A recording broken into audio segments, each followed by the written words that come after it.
ولا جناح عليكم فيما عرضتم به من خطبة النساء أو أكننتم في أنفسكم علم الله أنكم ستذكرونهن ولكن لا تواعدوهن سرا إلا أن تقولوا قولا معروفا ولا تعزموا عقدة النكاح حتى يبلغ الكتاب أجله واعلموا أن الله يعلم ما في أنفسكم فاحذروه واعلموا أن الله غفور حليم স্ত্রী লোকদের নিকট তোমরা ইঙ্গিতে বিবাহ প্রস্তাব করিলে অথবা তোমাদের অন্তরে গোপন রাখিলে তোমাদের কোনো পাপ নাই।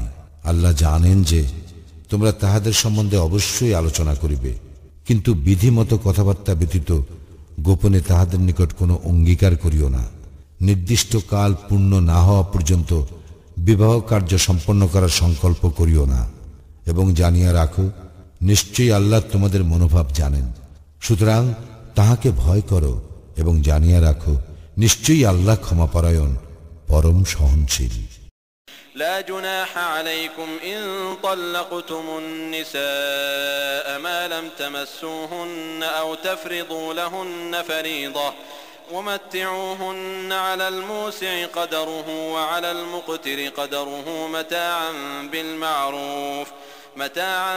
بالمعروف حقا على المحسنين যে পর্যন্ত না তোমরা তোমাদের স্ত্রীদেরকে স্পর্শ করিয়াছ এবং তাহাদের জন্য মাহর ধার্য করিয়াছ, তাহাদেরকে তালাক দিলে তোমাদের কোনো পাপ নাই।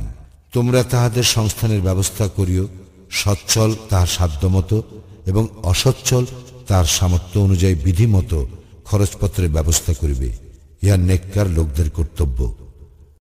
وَإِن طَلَّقْتُمُوهُنَّ مِن قَبْلِ أَن تَمَسُّوهُنَّ وَقَدْ فَرَضْتُمْ لَهُنَّ فَرِيضَةً فَنِصْفُ مَا فَرَضْتُمْ إِلَّا أَن يَعْفُونَ أَوْ يَعْفُوَ الَّذِي بِيَدِهِ عُقْدَةُ النِّكَاحِ وَأَن تَعْفُوا أَقْرَبُ لِلتَّقْوَى وَلَا تَنسَوُا الْفَضْلَ بَيْنَكُمْ إِنَّ اللَّهَ بِمَا تَعْمَلُونَ بَصِيرٌ তোমরা যদি তাহাদেরকে স্পর্শ করার পূর্বে তালাক দাও অথচ মাহর ধার্য করিয়া থাকো, তবে যাহা তোমরা ধার্য করিয়াছ তাহার অর্ধেক যদি না স্ত্রী অথবা যার হাতে বিবাহ বন্ধন রইয়াছে সে মাফ করিয়া দেয়, এবং মাফ করিয়া দেওয়াই তাকওয়ার নিকটতর। তোমরা নিজেদের মধ্যে সদা সহায়তার কথা বিস্মৃত হইও না। তোমরা যাহা করো নিশ্চয়ই আল্লাহ তাহার সম্যক দ্রষ্টা। حافظوا على الصلوات والصلاة الوسطى وقوموا لله قانتين তোমরা সালাতের প্রতি যত্নবান হইবে, বিশেষত মধ্যবর্তী সালাতের, এবং আল্লাহর উদ্দেশ্যে তোমরা বিনীতভাবে দাঁড়াইবে।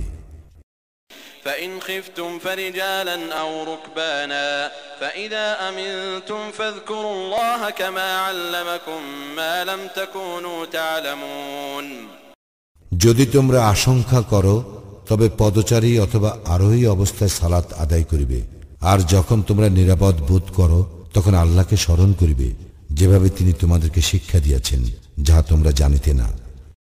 والذين يتوفون منكم ويذرون أزواجا وصية لأزواجهم متاعا إلى الحول غير إخراج فإن خرجن فلا جناح عليكم فيما فعلن في أنفسهن من معروف والله عزيز حكيم তোমাদের মধ্যে যাহাদের মৃত্যু আসন্ন এবং স্ত্রী রাখিয়া যায়, তাহারা যেন তাহাদের স্ত্রীদেরকে গৃহ হইতে বহিষ্কার না করিয়া তাহাদের 1 বছরের ভরণ পোষণের ওসিয়াত করে।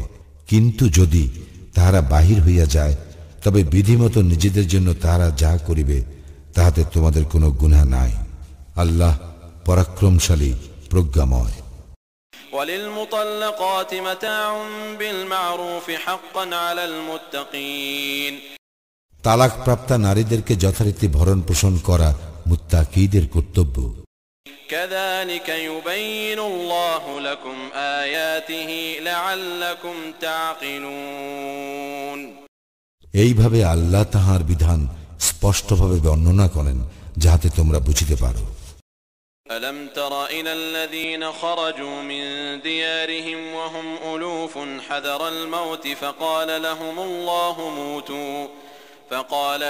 الله موتوا ثم أحياهم إن الله لذو فضل على الناس ولكن أكثر الناس لا يشكرون তুমি কি তাহাদেরকে দেখো নাই যাহারা মৃত্যু ভয়ে হাজারে হাজারে স্বীয় আবাসভূমি পরিত্যাগ করিয়াছিল, অতঃপর আল্লাহ তাহাদেরকে বলিয়াছিলেন তোমাদের মৃত্যু হোক, তারপর আল্লাহ তাহাদের জীবিত করিয়াছিলেন। নিশ্চয়ই আল্লাহ মানুষের প্রতি অনুগ্রহশীল, কিন্তু অধিকাংশ লোক কৃতজ্ঞতা প্রকাশ করে না। وقاتلوا في سبيل الله واعلموا أن الله سميع عليم তোমরা আল্লাহর পথে যুদ্ধ করো এবং জানিয়া রাখো যে নিশ্চয়ই আল্লাহ সর্বশ্রোতা সর্বজ্ঞ। من ذا الذي يقرض الله قرضا حسنا فيضاعفه له أضعافا كثيرة والله يقبض ويبسط وإليه ترجعون কে সে যা আল্লাহকে কর্জে হাসানা প্রদান করিবে, তিনি তাহার জন্য ইহা বহুগুণে বৃদ্ধি করিবেন, আর আল্লাহ সংকুচিত ও সম্প্রসারিত করেন এবং তাহার পানেই তোমরা প্রত্যান্বিত হইবে। ألم تر إلى الملأ من بني إسرائيل من بعد موسى إذ قالوا لنبي لهم ابعث لنا ملكا نقاتل في سبيل الله قال هل عسيتم إن كتب عليكم القتال ألا تقاتلوا قالوا وما لنا ألا نقاتل في سبيل الله وقد أخرجنا من ديارنا وأبنائنا فلما كتب عليهم القتال تولوا إلا قليلا منهم والله عليم بالظالمين তুমি কি মূসার পরবর্তী বনি ইসরায়েল প্রধানদেরকে দেখো নাই? তাহারা যখন তাহাদের নবীকে বলিয়াছিল আমাদের জন্য এক রাজা নিযুক্ত করো যাহাতে আমরা আল্লাহর পথে যুদ্ধ করিতে পারি, সে বলিল ইহা তো হইবে না যে তোমাদের প্রতি যুদ্ধের বিধান দেওয়া হইল তখন আর তোমরা যুদ্ধ করিবে না।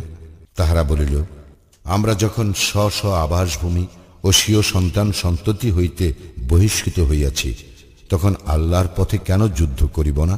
অতঃপর যখন তাহাদের প্রতি যুদ্ধের বিধান দেওয়া হইল তখন তাহাদের স্বল্প সংখ্যক ব্যতীত সকলেই পৃষ্ঠ প্রদর্শন করিল এবং আল্লাহ জালিমদের সম্বন্ধে সবিশেষ অবহিত।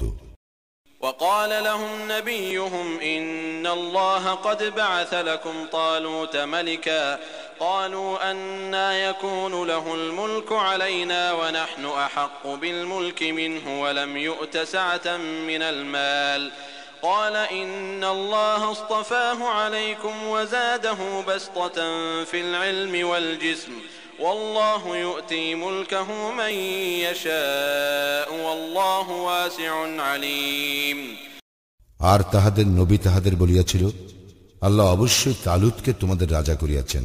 তাহারা বলিল আমাদের উপর তাহার রাজত্ব কিরূপে হইবে যখন আমরা তাহা অপেক্ষা রাজত্বের অধিক হকদার এবং তাহাকে প্রচুর ঐশ্বর্য দেওয়া হয় নাই। নবী বলিল আল্লাহ অবশ্যই তাহাকে তোমাদের জন্য মনোনীত করিয়াছেন এবং তিনি তাহাকে জ্ঞানে ও দেহে সমৃদ্ধ করিয়াছেন।